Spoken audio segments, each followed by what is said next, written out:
Preparing to live stream.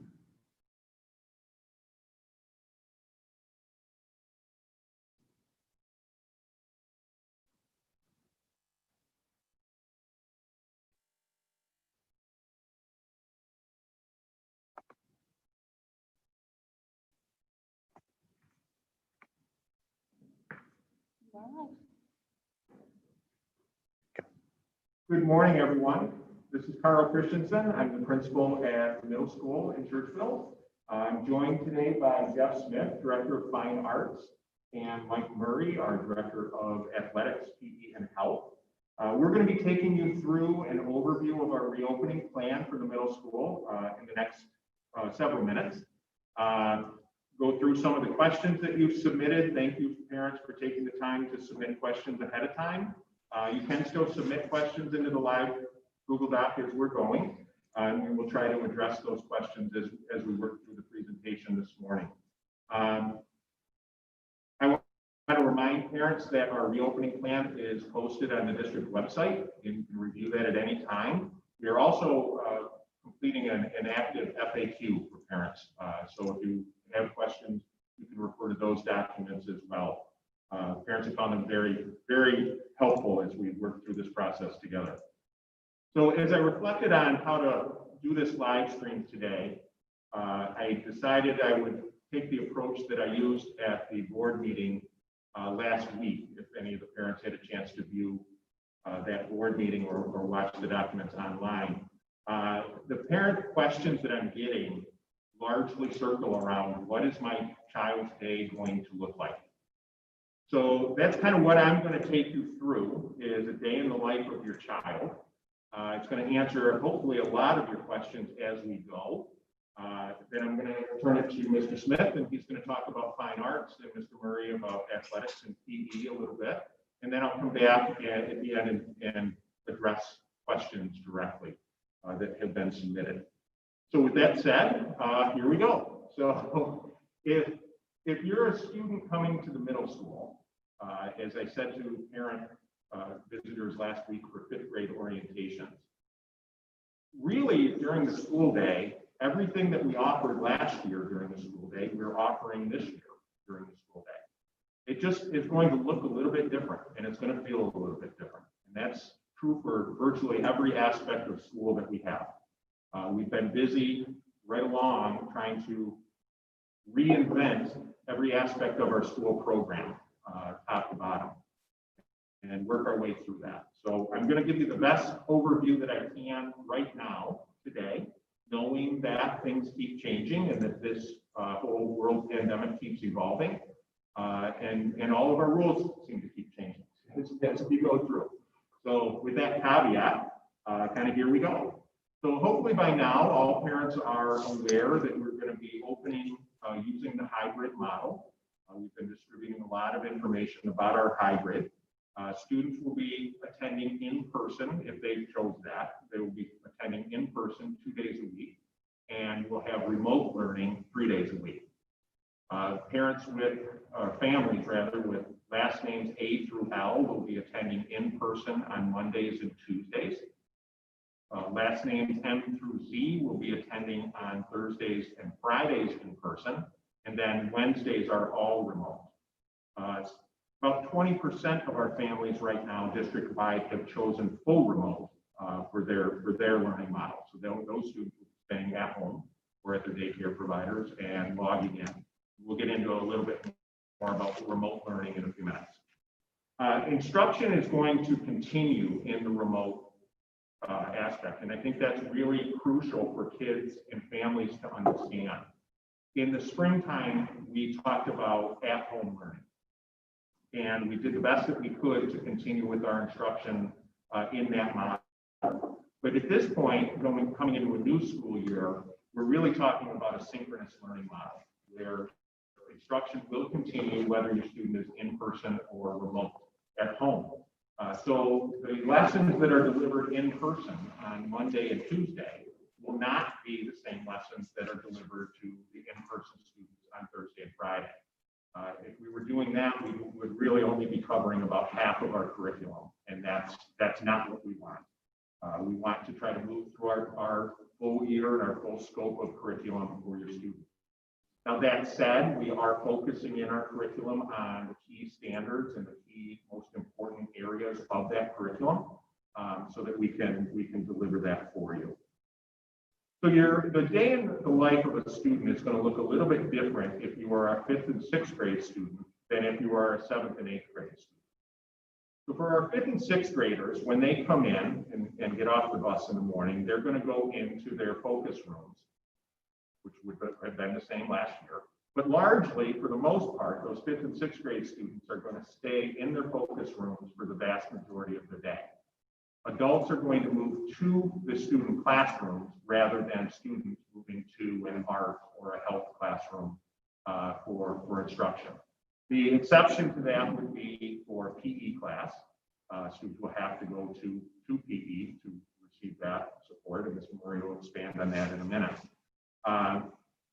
Another exception to that would be lunch times. We are going to have lunches in the middle school north cafeteria. Lunches for the 5th and 6th graders will be set up differently than they've been in the past. Students should expect to see student desks, individual student desks set up in the cafeteria area.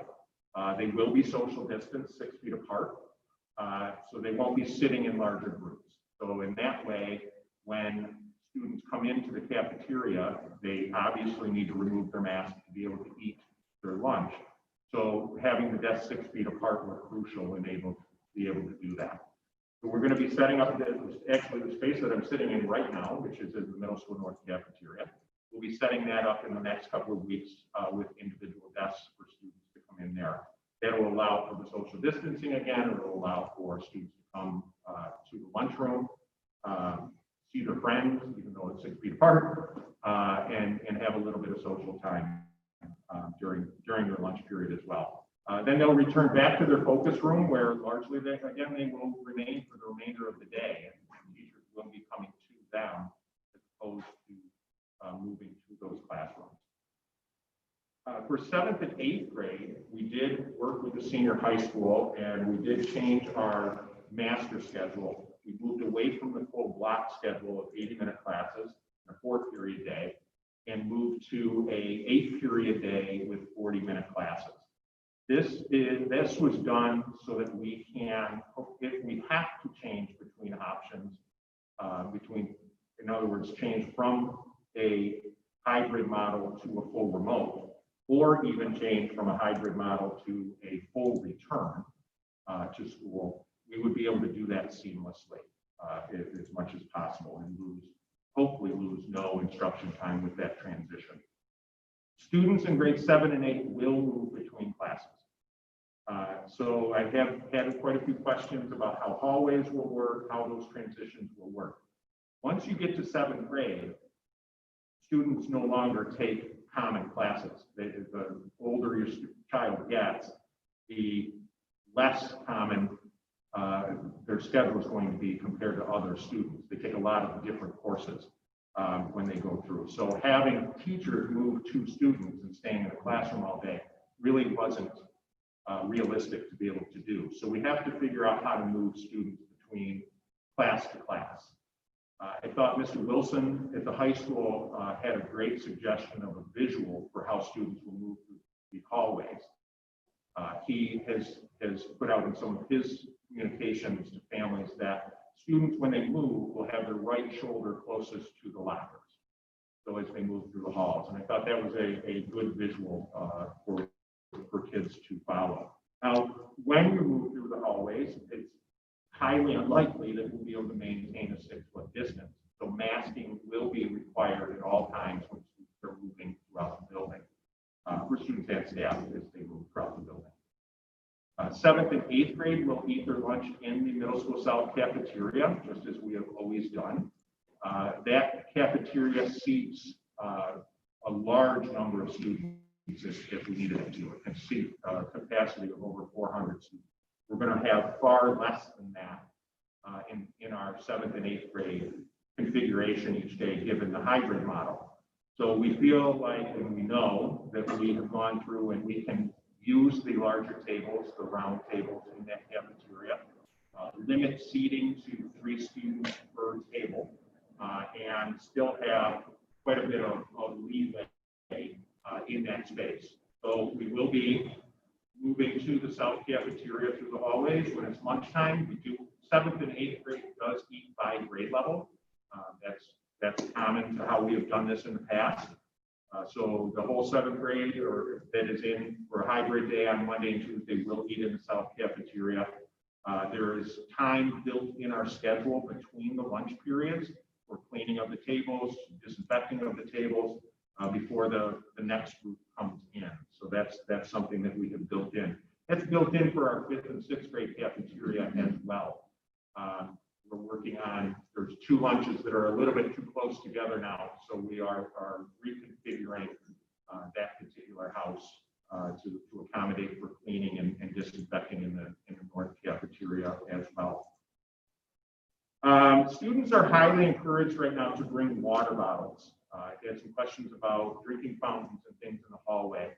Right now, we will not have access to drinking fountains in the hallway. The district has purchased water fill stations. We do have one of these in the middle school already. It's located near Gym C. Those are on order for the district, but the water fountain itself will not be activated for students. It'll be the water fill stations when they come in. So students are encouraged to bring a water bottle from home throughout the day that they can then use to refill at the fill stations in the hallway. A little bit about social distancing practices. So I get a lot of questions from parents about face masks. How are we going to approach that? I can say straight out that face masks are required. That's the guidelines that we have. Students will be wearing face masks during the day. In classrooms, in an instructional setting, we are setting up the classes so that they have 6 feet distance between desks. That's done so that if the teacher gives a mask break, and we will be giving mask breaks to kids, we all need them. We've done that so that with the 6 feet distancing, we can safely remove a mask during that time. That goes for the water bottles in classes also that I ask for kids to bring. Parents have asked if the student removes their mask to take a drink from the water bottle, is that safe? Given the 6-foot distancing that we have in our classrooms, yes, that is safe to be able to do by the health department's guidelines. So we feel good about that. We've also been asked about how, what if my child refuses to wear a mask? I think the superintendent, Ms. Orlogio, has been pretty clear on that option. And if your child is unwilling to wear a mask, we are asking that you choose full remote instruction for your child. We are going to be teaching kids about some things we haven't really had to teach kids about before, which is proper hand washing and sanitation practices throughout the day. We'll be doing some direct instruction, actually doing direct instruction with our staff in the opening days so that they have the proper methodology to be able to then turnkey that to your students. I've also had some questions about student lockers. Right now, the health department guidelines is that we should not be issuing student lockers. We actually have assigned lockers for your child. We just are not making that information available at that time. We're doing that and assigning that so that if that rule changes, and we hope that it does, if that rule changes throughout the school year, we're ready to go and we can give the students that information quickly when that happens. Obviously, we live in Western New York. We all know what the weather is like in the winter in Western New York. We're going to have coats and boots and all kinds of things that the kids need to bring to school when the bad weather gets here. And they're going to need a place to store that. In the interim time, we're working with teachers or within their classrooms to, particularly in the 5-6, to have areas of their classroom for the kids to keep their belongings, stay organized, and to help them out for that. So that kind of brings me to an end of the day. So we have the arrival in the morning and then the dismissal in the afternoon. Again, this is something that we are working to reinvent. The district has committed committed to an app that we're going to be sending information in our summer mailings to you about. The app is called Pick My Kid.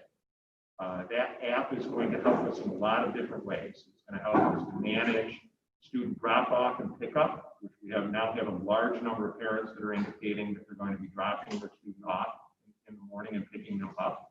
So we're working on how that traffic cycle is going to work in the mornings and afternoons. It's something we haven't had to address before, but this app is going to help us to do that. You'll be able to, as a parent, indicate through the app that you are present in the lot and ready to pick up your kid at the end of the day, and the teachers will get a email from you or from the app indicating that in the classroom so that they can release your student to come out at the end of the day. We're also going to be using that app for the daily attestation that students and staff are going to have to complete. That's the health screening that we're asked to do. We are asking parents to make sure, and we are expecting kids to complete that attestation daily on the days that they're coming in to school physically. It's really, really important that we get kids in the habit of doing that. The reality is, for kids that are coming in the hybrid model, we're only going to have your child for 2 days. As a principal, I want your child, and I'm sure you share this as a parent, I want your child in class as much as possible. So if your child fails to complete the daily health screening, we're going to have the nurse come and check on them, which means they're going to have to come out of the classroom for a period of time to do that, and that lessens the contact with instruction in the classroom. So really, we're going to really stress that with the kids as much as possible to get into the habit of doing that. As an adult, I can tell you it takes practice. We have been doing this as an administrative team for a couple of weeks now, and we get a notification every morning, and we're asked to complete that before it comes in, and it really is something that you have to establish as a daily routine.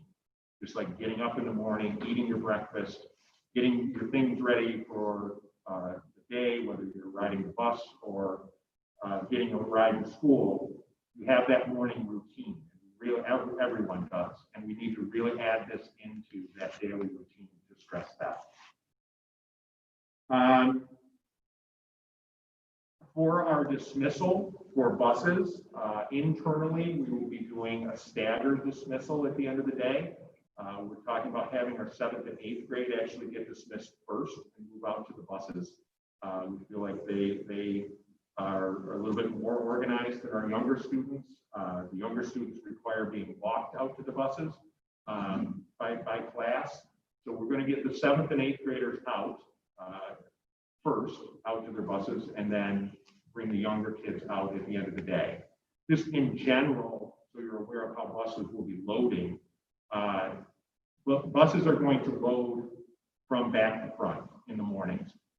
So whatever point your child gets on, whether it's early in the run, middle of the run, or at the end of the run, is going to determine where they're going to be seated on the buses in the morning. And then the bus drivers will be going over all this information with students as well. And then when they dismiss in bus loop or at home, it'll be the opposite as they come off. And this is all to try to limit passing on the buses and movement around the buses and the like for social distancing purposes. So, so that said, I'll come back in a few minutes and talk a little bit more about the individual questions that you guys have submitted to us. But I wanted to give Mr. Smith a few minutes to talk about fine arts. Thanks so much. Good morning, everyone. It's a pleasure to be here with you this morning, virtually. The first thing I just wanted to stress is we're talking about the music and art options, the ensemble options for students. I wanted to reiterate what Mr. Christensen had said, that all programming that we have previously offered, we will continue to offer. Like every other academic area, things are just going to look a little bit different. So obviously, starting at the 5-6 model, when we're talking about general art and general music instruction, those are two areas where the teachers will be traveling to students' home classrooms to deliver that instruction. in those grade levels in an effort to pod those students as much as possible. Even though they're going to be 6 feet distance in their classroom, the teachers themselves are going to be interacting with all students over the course of a week.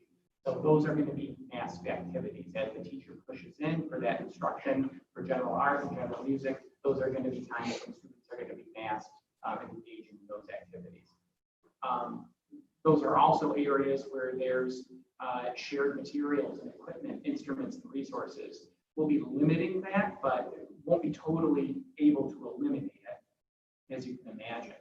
So in any instance where there is equipment or a material or a resource that's going to be utilized by a student and then turned back in for other students to use later in the day, following the Education and Health Department guidelines, students will be practicing hand hygiene before and after use of those shared materials and resources. In addition to that, for those students that will be more comfortable wearing gloves, gloves will be available for students to have as well for those academic areas. In regards to ensembles, and this is going to be true of ensembles in all grade levels. Orchestra, because there's no wind or air that's needed to generate sound out of the instrument, it's going to function much like a typical classroom where students are going to be distant 6 feet, probably masked, but if they're distant 6 feet, they have the opportunity, like in a regular classroom, to take masks off. And those rehearsals will function largely as they have in the past. Chorus and band, especially for the wind instrument players, are a little bit different. A unique guideline for chorus, band, and physical education is it requires 12-foot distancing in between students while they're engaged in those activities. So work in adjusting some of the spaces that students are going to be learning out of, as well as in taking measurements in spaces to make sure that we know the maximum number of students that can be engaged in playing a wind instrument or singing at any one time in those rooms. It's important to note that wind instrument play and singing are also going to be masked activities. It's a little self-explanatory for how someone can sing with a mask on, but how do you play a wind instrument with a mask as well? Well, we're going to be providing students with a medical mask that they can make a horizontal slit in, and the mouthpiece will actually go in through the mask. And that's how they'll play their instrument during a band rehearsal. In addition to that, we're going to be providing students with a high denier nylon fabric screen that's going to be placed over the bell or the sound holes of their instrument.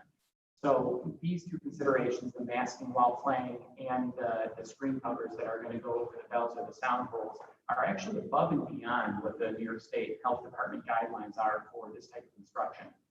We're taking these additional precautions based on the advice out of an aerosol performing arts study that's being conducted out of Colorado University right now. This is the key study that most colleges, universities, and schools of music are looking at to help guide the participation in those areas. And that's going to be true of 5-6 ensembles as well as 7th and 8th grade ensembles.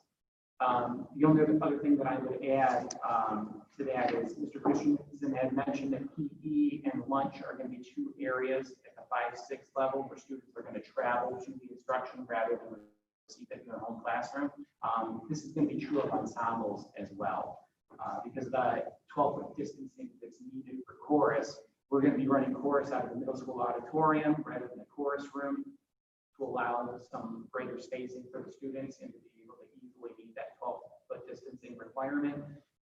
Orchestra will then in turn be meeting out of the middle school north chorus room until the restrictions. With that, I think that's all the items related to fine arts that I have here to communicate. If any questions come in, I'll be happy to answer them. And I'll turn it over to Mr. Murray to talk about athletics and physical education. Thanks. Hope you're all doing well. Let's start probably with not that anything's easy these days, but the easiest one might be health. As Mr. Christensen said, the students in 5th and 6th grade who are taking health class, the teacher will come to your classroom as opposed to traveling there.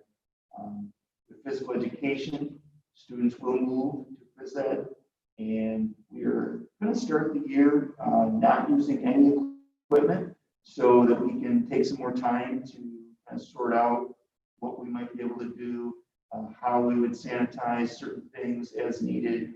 So I'm not sure how long that will be in place, but we're just going to say we're going to start the year doing activities that do not involve equipment. And there is a lot of things without equipment, actually. So we're not struggling for ideas in any way. We're just we're going to start that way out of safety and trying to take some time to sort that out a bit. We're also not going to have any locker room access, as Mr. Christensen pointed out. Lockers will be unavailable. That's going to be the same for phys ed. We will not have the locker rooms open, and we're not going to ask students to change clothing for class. They didn't have to before in 5th and 6th grade anyways. 7th and 8th grade was optional, but at this point, the students that are in phys ed class will not be asked to change. We would ask and encourage you to wear sneakers and comfortable clothing on days you are in the building for physical education, just so that it's easier for you and it's not anything that would maybe scratch the floor or cause an injury.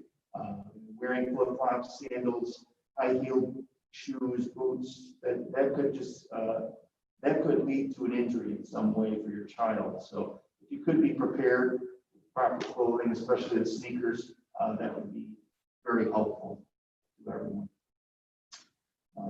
As Mr. Smith pointed out, we are also in that under that rule in which once students are performing aerobic exercise, we would have to have that 12-foot distance. So we don't have to have 12-foot distancing at all times, but once we start engaging in anything that's aerobic or students are breathing heavily, we do have to move the students to the 12-foot distance. We are also going to try to go outside as often as possible, every day if we can. And hopefully we still can. In the fall, we still have a lot of nice weather, but even if it gets cooler, we are still going to try to go outside. So if it is a cooler day, again, being prepared, you might want to wear something a little bit, or have something that might keep you a little bit warmer, because even as the weather starts to dip, we're still going to try to go outside. Again, safety, spacing wise, there's a lot more space outside. It's a little bit safer to be outside in the fresh air.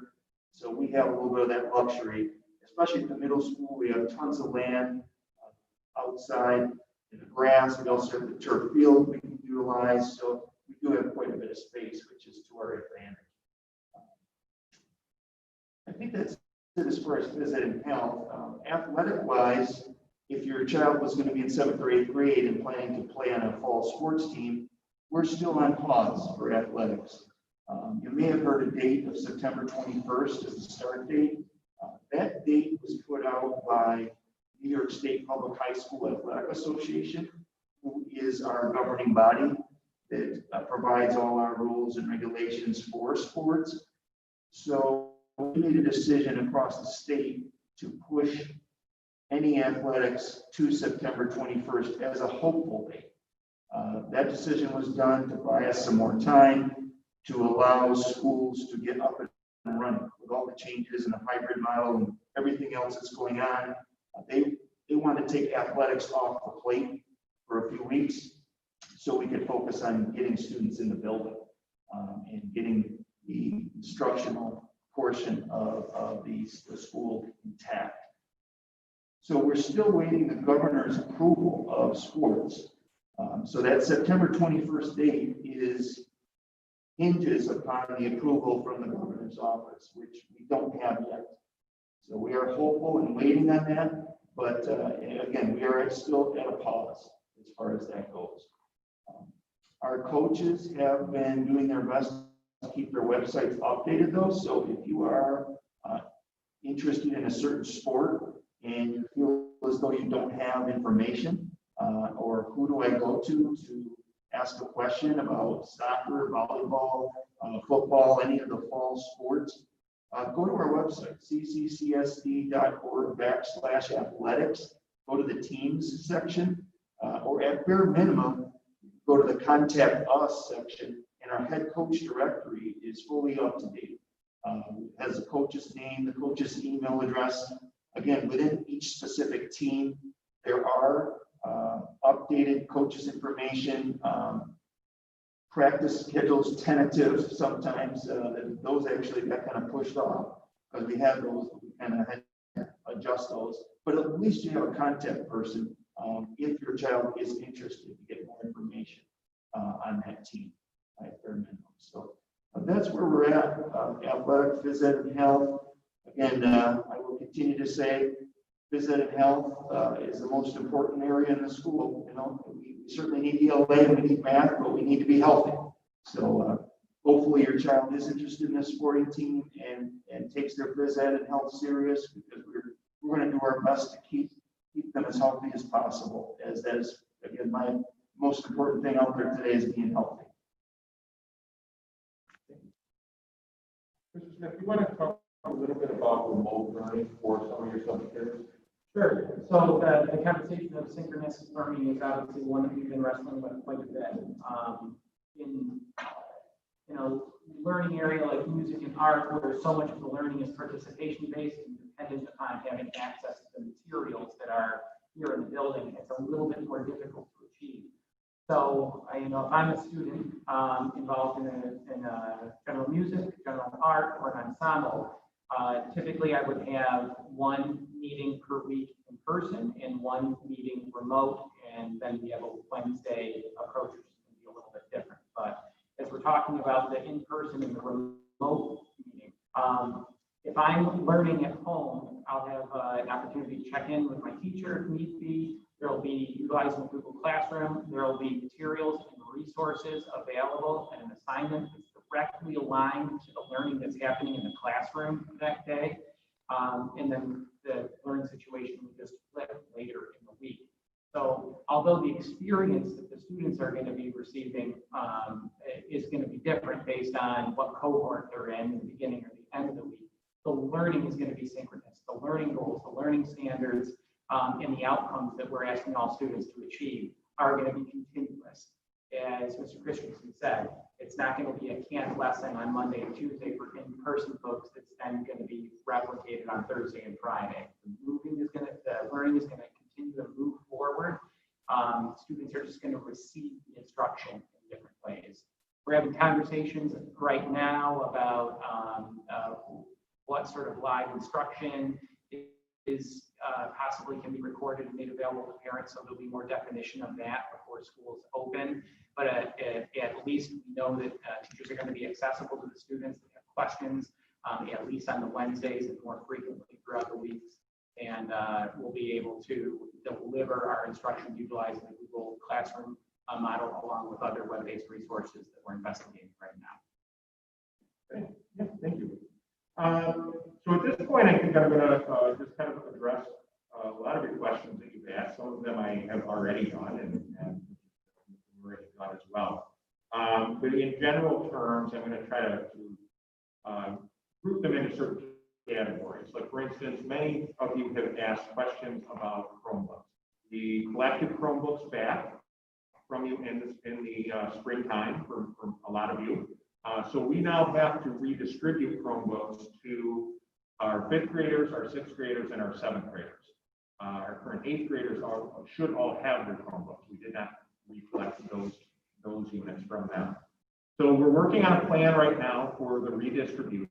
We're looking at 2 dates. We're looking at September 1st and September 2nd. We will have some times during the day and some times in the evening for you to be able to come in and pick up your child's Chromebook. The exact times and things we will be distributing soon, but the 2 important dates for you are September 1st and September 2nd at this point in time. If your child is coming in person on our first 2 days, our first day of school is Thursday, September 10th. If they're coming in person on the 10th and the 11th, it would not be necessary for you to come and pick up the Chromebook ahead of time. You can do that, but it's not necessary for you to do that. They can get their Chromebook on opening day. But for those students that are starting in person or their families have chosen full remote and you need a Chromebook, you could come in on those days to pick those up. Teachers will be sending and email to students through our internet capabilities. They're going to be sending information to their classrooms about their Google Classroom login, and that will happen prior to September 10th. I wouldn't expect it much before that. We're looking at saying by the end of the day on September 9th, all teachers will email their class rosters with their Google Classroom information.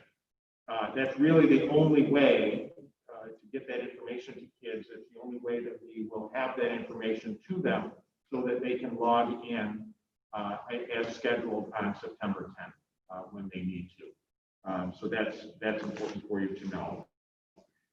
Also know that all the buildings across the campus are planning their summer mailing to be coming out during the week of August 24th. So we will be planning that to be coming out next week.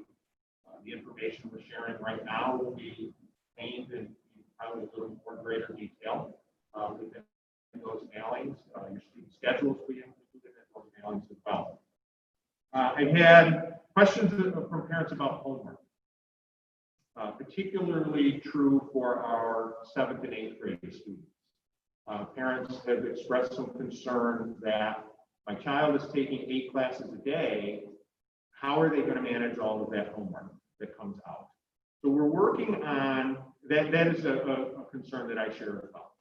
And please know that. So we're working on a plan with the teachers to get some consistency among the different courses for the expectations for homework. Generally, what we're saying right now, or specifically what I'm saying to the teachers right now, is we're suggesting that each subject area have no more than 10 minutes of homework per night. And then how the teacher manages that is up to them. Some teachers like weekly assignments that they do, some like a daily assignment that they do and prefer it that way. Some teachers, frankly, have chosen not to give homework in their subject areas, and that's okay too. Exactly how the format comes out, we're not quite sure yet. It may vary from teacher to teacher even when we get started. But the general guideline would be 10 minutes per course per night, and no more than that. Nurses' offices. I've had a lot of questions about nurses' offices. And what if my child is sick? Where do they go? If my child needs medication, where do they go? So we've been working on that with our district nurses. We have identified the middle school has an advantage over a lot of schools in that we already have 2 nurses' offices. There's a nurses' office in the north building by door 20. There's a nurses' office in the south building by door 38, and which is also the Blue House office entrance. The south nurse's office near door 38 is going to be designated as the sick nurse's office. So if your child is sick during the day, which by the way, we're going to call you for all the reasons that we've always called you. We're going to call you for toothaches. We're going to call you for headaches. We're going to call you because they feel dizzy. We're going to call you if your child is displaying symptoms of COVID-19.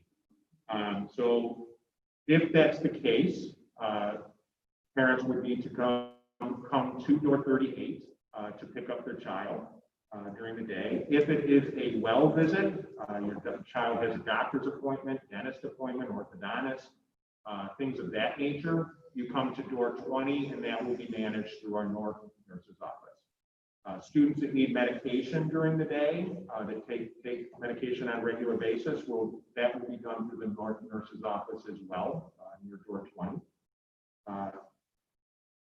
for those kind of things. So that's something for any students that were in middle school last year. That's a change of business for us. They're used to going to, their nurse's office location may change for different things. So we'll have to be communicating that to students as well. I've also had some questions around what happens if my child is feeling ill in a classroom. We're going to have the nurse come to that classroom, regardless of grade level. The first step will be to have the teacher will call the nurse's office. You need to see for a student that is ill. The nurse will come up to that classroom and assess your child from there, and then determine is this a child that I need to take to the north nurse's office or back to the south nurse's office because they are ill? So that's a question that we've had. I touched a little bit earlier on hallways and drinking fountain use. I also have had some questions from parents about bathrooms. How does my child access a bathroom during the school day? That, as well as everything else, is a little bit different in how we're going to be doing that.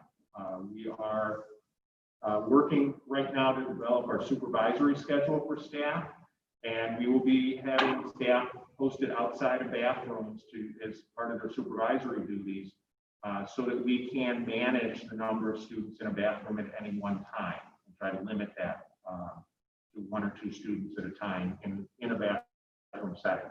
We don't want students to group up throughout the school day as much as possible, and bathrooms can present the possibility to do that. So we will have staff assigned throughout the day to certain bathrooms in the building of where students can go and use the bathroom facilities. Wednesday schedule. So I've had some questions about remote, which we've all kind of touched on a little bit, and then what Wednesdays are going to look like. As I sit here right now, I can't say definitively the exact schedule that your child will follow on a Wednesday, but I can say that the activities are going to be largely asynchronous, just described. Teachers will have a learning objective for their day, for their classes that they instruct, regardless of grade level. That will be posted during the day. Teachers will have office hours to provide on that day for extra help for students that are in, obviously they're all remote on that day. So it's highly likely students will have questions and need some assistance with what's posted for them to do. So teachers will maintain office hours on that Wednesday each week to be able to do that. Parents have asked also, they've chosen remote for their students. Well, how does my child get help? So students are going to be asked to follow their schedules throughout the day. That doesn't mean that they're going to be expected to sit in front of a computer for 6.5, 7 hours a day. We're not expecting them to do that. That would be unreasonable and would help, as Mr. Murray alluded to, for kids to do. But we do expect them to log in. For one, we have to take attendance every day. So having them log in is the way that we're going to manage remote attendance for your students. But that also gives the opportunity for that student to ask questions. The Zoom app that we use, the Zoom platform that we use for video conferencing for the classes, allows students to raise their hand. So even if a teacher mutes the student for a period of time, they can use an emoji to raise their hand to ask a question. I've had some questions from parents about how are the teachers going to manage that? And frankly, I've had some questions from teachers about how are they going to manage that? That's new for us, and that's going to be a challenge to be able to do. Managing the kids in person in front of you and students remote is something new for all of us. Frankly, this whole configuration is new for all of us, students and staff alike. It's not going to be perfect as we go through this by any stretch. It's also, and I think this is important for parents to hear, I said this to the 5th grade parents last week. This isn't what we want. This isn't what I want for your child. And I know as parents, it's not what you want for your child. Not the school day that we would choose. I want your kids here. We all do. We want your kids here. I want all of them here. And I want them in big packed classrooms. And I want them out on sports fields. And I want them in large lunch tables, laughing and talking and being social and being kids and doing all of those things. That's what we want for your kids. And what we're trying to do right now is to create an environment that's safe for them, that's healthy for them, that's going to get their instruction, and is as close to what we remember from pre-March to school as we can get to. And that's I think what our top to bottom overall goal is for Ms. Paleo, does any other questions come in? I think I've hit all of my topic areas. Yep, so Amanda Paleo, District Communication Coordinator, for those of you who can't see me, for the different 8 periods a day for remote students. Yes. They would be logging into different classes at a specific time.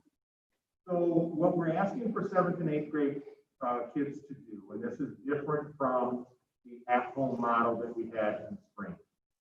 We are asking kids to follow their schedule. So they're going to receive a schedule in the summer mailing next week. And it will identify period 1 is English, period 2 is social studies, period 3 is PE. We will be asking students to log in to at least a portion of that class. Some classes may be for the full time. The teacher may have a synchronous learning activity for a full 40 minutes that includes everyone from those classes. But it may also be for periods of time. So for some of my younger students, for a 6th grade student, or an ELA time. ELA for a 6th grader is 90 minutes long. Probably not necessary for all of the remote students to be logged in for that entire period for ELA for that class. And that would be, the teacher they'll open their class, they'll do a class meeting, if you will. They'll introduce maybe an interactive read aloud story that they're doing. And then if they're in the class, the teachers would then give some independent work for the students to do while they're seated at their table. And they would call a small group to the side table to do guided reading and work with students that are learning to read. That's going to be the same in this scenario. So if your child is a remote learner, during that independent work time, the teacher will most likely give kids the option to stay logged in case they have a question or they need assistance. But they may also say that the kids at home and remote at this point, if you don't have questions, can log out and do your work on your assignment. And then when the next class period comes in for math or things, they would tell them, okay, at 10, for example, 10 p.m., I need everybody to log back in for math time, and we'll go through the math lesson and the learning objectives for the day. That's how that's going to look. For the 7th and 8th graders, it's going to vary from day to day and teacher to teacher, and that's kind of the nature of the lessons that the teachers are going to develop. Again, there may be times where the English teacher wants all of the remote kids logged in for the entire English class, and there's an active learning activity that's taking place with the students at home as well as the students in class. There may also be periods of time where the teacher says the same as the elementary, that at this point in the lesson, if you have no questions, you can log out if you choose to, and work on your assignments that we have. Again, all of this is evolving. I don't have all of the answers, and I don't want to present that it's going to look exactly day to day like I'm portraying here. But we're going to work through it and as we go and try to address your questions and kids and learn from what we learned in the spring, what worked and what didn't work. We do know that, and we learned this very clearly in the spring.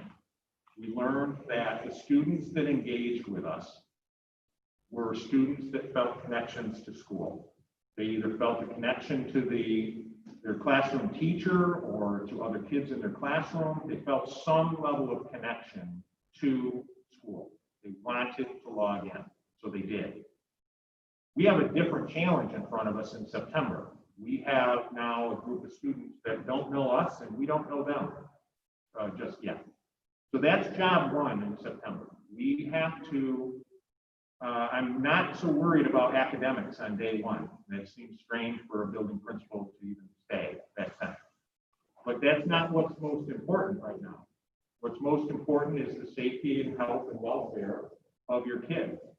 And the reality is they've been out of school, by the time they come back, they will have been out of school for 6 months. That's all those routines are broken and have to be reestablished. They have to start to feel comfortable coming back into school, and I know many of them do not. We have to find a way very quickly to establish a rapport with your kids. They have to feel comfortable with us. We need to get to know them. They need to get to know us. Because the reality is we could go back out on full remote really at any given time. And a lot of that is not going to be in our control. It's going to be up to the health department, and we're going to follow the health department's guidelines. So we have to work to establish strong relationships with your kids as quickly and as efficiently as we can. And that's really what the focus of the first couple of weeks is going to be, regardless of grade level. So, sorry, just going back to the remote learning for a minute. Mhm. We're expecting teachers will email the students and give them their specific link. So when you're talking about logging into Google Classroom, they're going to get that specific link from their teacher. Yes, so students need a very specific link or code for an individual teacher's Google Classroom. You can't wait until your child comes in physically for the hybrid model to provide that information for them. Otherwise, they would lose, any kids on remote would lose any contact with their teacher on that first Thursday and Friday. So we have to send that information out ahead of time, and that will come specifically from each teacher. Okay, and can we talk a little bit about supplies, required supplies, recommended Yep. supplies? So as with everything else, the supply lists are a little bit in flux right now. Supply lists are kind of hard to identify specifically for remote learners, what you're going to need day to day. I can tell you they're going to need their Chromebook, they're going to need a charger, to be able to organize their work and submit their work and things to the students. Supply lists are posted on the district website right now. We did remove at the middle school, I did remove any 3-ring binders. I mentioned earlier that students won't have locker access. We don't need 3-ring binders to cover things up. Students will be able to carry their backpacks during the day. They're going to have to carry something for back and forth from class to class for grades 7 and 8. So they will have that. For general supply lists, we do have them posted for the in-class learning, but again, they are a little bit uncertain for what your child will need for remote. And then finally, I know we're wrapping up here. At 5th grade orientation, it was mentioned that students will be able to come to visit the building. You want to talk a little bit about some restrictions on that and what that might look like for families to come? Yes. So again, as I did mention it at 5th grade orientation, I'm more than a little unsettled that our brand new 5th graders to the middle school have not set foot in the middle school yet. And that's a little tough, particularly given the arrival days and parent drop-offs and how that's going to be quite different than what we've experienced before. So we are working on a schedule for the last week before Labor Day weekend, probably September 1st, 2nd, and 3rd, but I'll send you that information specifically. We're going to open the building for 5th graders and their parents to come in and visit the building. There will be no formal presentations those days. It'll be an open format so that they can bring them in, at least show them their focus room, show them where the cafeteria is. We'll have some building maps posted and things like that. It's not that different than what we've done in other years, but in that case, we opened it up for all families to come in basically for the purpose of setting up lockers. Obviously, without access to lockers, we don't need that this year for the other grade levels. For that. So that said, I do know that we do have some older kids each year that are anxious about the school year starting. It's pretty common for some of our kids to have some anxiety about getting lost. They want to see where their classes are and to walk their schedule. We can do that, but I would ask that you do that by appointment. Call your house office and we can work with you and your family to find a time to be able to do that. I'm a little conscious about the number of people that we'll have in the building and trying to stay under the limits of that. So 5th and 6th grade, you will be getting information from me about the day and times that your particular student and house, we'll probably do it by house, can come in and visit the building. For any student grades 6 through 8 that feels like they need to do that, again, contact your house office and we can coordinate that way. All right, so I think just in closing, did you have anything else, Mr. Smith and Mr. Murray, before? Okay. We want to make sure that we're telling families to visit the reopening webpage on our district website. You can get information, building specific information, our district reopening plan, how to subscribe to e-news. That is how we're going to send information. One way we will share information with families, but you do have to opt into that. So make sure you're signing up for e-news. There's information about the parent portal for grades 5 through 12. So make sure you're visiting that page, the reopening page of the district website. And if you do have continued questions, you can continue to use the Google site or this Google form, or you can send any questions to our help email, cccSDhelp@cccSD.org.